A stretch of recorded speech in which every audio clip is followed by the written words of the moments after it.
Oh. Et oh, et aujourd'hui dans Epistème, on va parler des tremblements de terre. Ah bah c'est fini.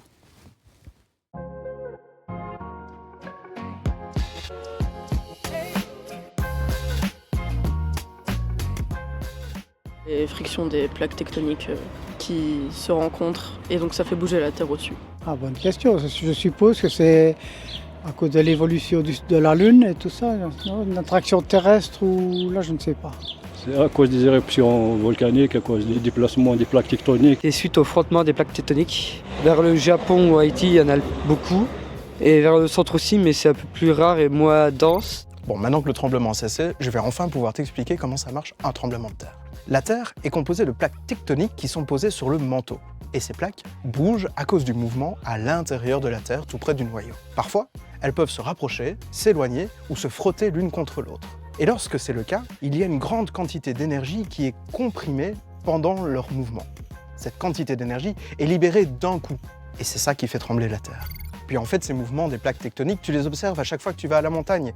Et oui, lorsque deux plaques convergent, elles se poussent l'une contre l'autre, créant ainsi des chaînes de montagnes. La plaque européenne et la plaque américaine sont d'ailleurs en train de diverger, c'est-à-dire qu'elles s'éloignent l'une de l'autre, et donc les États-Unis et l'Europe s'éloignent un petit peu progressivement chaque année. Tu auras compris que les zones les plus sujettes aux tremblements de terre sont donc les zones montagneuses ou alors le fond de certains océans.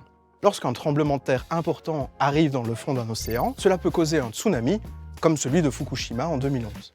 Et puis si ça arrive sur Terre, cela cause un tremblement de terre dont la puissance est mesurée sur l'échelle de Richter. C'est une échelle qui va de 1 à 9 et qui mesure l'énergie libérée par le tremblement. Et même si de nos jours, on construit des bâtiments aux normes parasismiques, c'est-à-dire qui sont censés résister au tremblement de terre, eh bien un tremblement de magnitude 8 ou 9 détruirait toutes les infrastructures à son épicentre, c'est-à-dire le point à la verticale du foyer qui est la base du tremblement de terre. Et une secousse de magnitude 8 d'ailleurs pourrait se ressentir sur des centaines de kilomètres autour de cet épicentre, causant de très nombreux dégâts et beaucoup de pertes humaines.